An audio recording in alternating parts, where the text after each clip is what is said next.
Hey, it's Mary, and this is another Magical Math Moment. This is video 2 of 3 in Conics sections for Algebra 2. We're going to be examining parabolas in this graph, in this video, and you're probably thinking, Mary, I already know how to do this. Like you kind of do, but you don't. So let's talk about what's going on here. We have a different form this time, and normally we're used to having a y or an f of x isolated. So we got to kind of like play around here with this stuff. So if I wanted to bring this 4p over, I would have to divide by 4p on both sides, right? Okay. Then I would end up with 1 over 4p times the quantity x minus h squared is equal to y minus k. From there, if I wanted the y by itself, I would add the k on both sides. So I have 1 over 4p times the quantity x minus h squared plus k equals y. Now, this 1 over 4p is kind of goofy, right? Because we're used to this letter being out here. The parameter we normally use is a. So a is the same thing as the reciprocal of whatever's going on over here for p. All right, so remember that. Now, if we've got an x squared term, which is what's happening here, right? X is being squared. X squared means that it's either going to be opening up or down. Okay, that's kind of an important thing for us to remember. Over here, I've got y minus k being squared. That's equal to 4p x minus h. So if we kind of follow the logic of these steps, this is really the same thing as 1 over 4p times the quantity y minus k squared plus h equals x, which is bizarre, right? We don't normally do that. We usually solve for y. So this is a little bit strange. We have a y now being squared.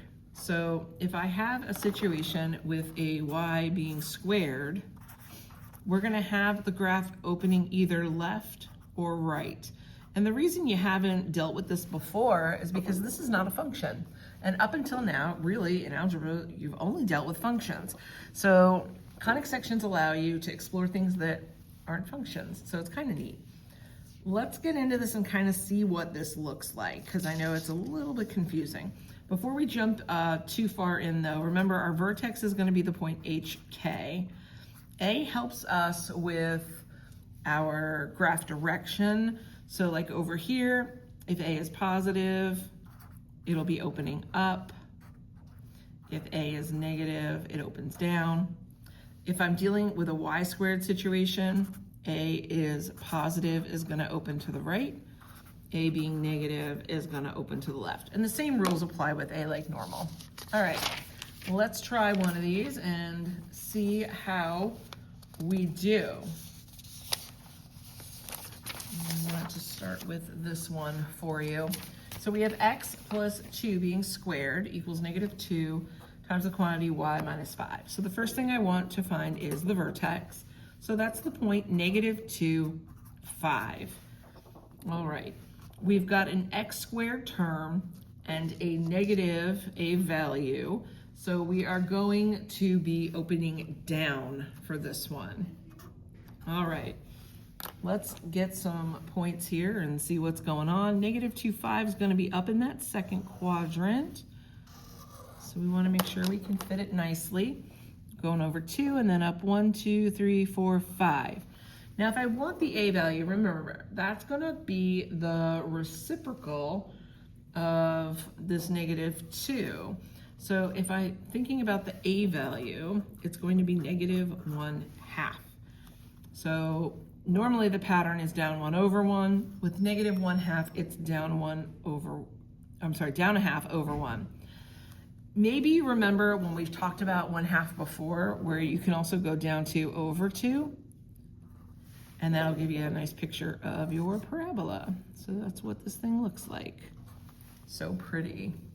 Okay, let's try another one in this form. That's an x squared graph. So if you are really feeling ambitious, pause here and then come back and see if you are correct. Okay, so the vertex here is 5, 3, which is way up in the first. So I want to make sure I have enough space here. All right, that's probably excessive, but you get the idea. And I'm looking at this number out front. It's positive. Since this is an x squared, we know it's going to be opening up. The a value is the reciprocal, so 2. I'm going to go over to 1, 2, 3, 4, 5. 1, 2, 3. And then I'm going to apply the a vertical shift, or not vertical shift, like vertical, what am I looking for? What I count up, right? Vertical change, that's what I'm looking for. So up 2 over 1. So this graph's gonna be more narrow. Normally we go up 3. In this case, 3 times 2 is 6. 1, 2, 3, 4, 5, 6. There we go. And then we've got our pretty graph. Okay, it's pretty narrow, but you get the idea. All right, there's your graph. Okay, so now on to the stuff you haven't seen before. Now we're dealing with the y's being squared. So those are gonna be the ones that are gonna open left, right. So when I'm looking at this guy here, I know that my vertex is going to be the point -2, 3. Don't forget, x goes with your h value, right? So just be careful there. And I'm looking at the y squared, so I know it's a left, right. The reciprocal of 1/3 is 3. That's a positive number, so this one's gonna be opening right. The same rules with vertical shift are gonna apply to horizontal change. I keep saying shift. It's not a shift, it's a change. So, I don't know. It's been a long day. -2, 3, that's over in the second quadrant. So let's make sure we can get over there. I don't know why I did that so long, that's pretty wild. -2, 1, 2, 3 is right there. So when I graph this thing, I should have gone up more, but that's okay. Normally I'd be going over out 1 and then up and down 1. This is 3, so I'm going over 1, 2, 3, up 1 and down 1. And some students don't really like this because they're like, ooh, oh, that's horrible. Let me see if I can do that a little bit better for you. Okay, that's a little better.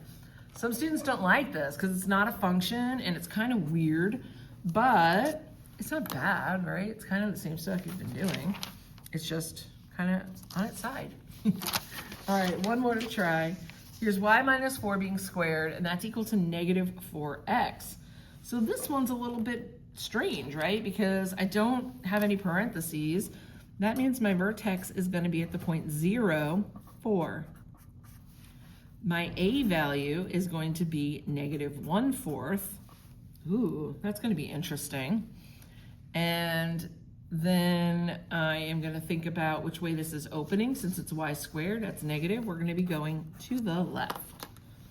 Okay, so let's see what's happening here. All right, we're going to go up to 0, 4. 1, 2, 3, 4. I'm going to be going over a 4th and then over 1. Okay, or up and down 1, I should say. Then normally I go 3, but this is -3/4, right? So -3/4 would be like up here, and there we go. So this is going to be a really wide graph when I graph it. So it's going to be like that. Ooh, that's funky looking, huh? All right. So hopefully you have enjoyed this information about parabolas. And if this helped you, please like, subscribe, and share. And I'll see you next time. Bye.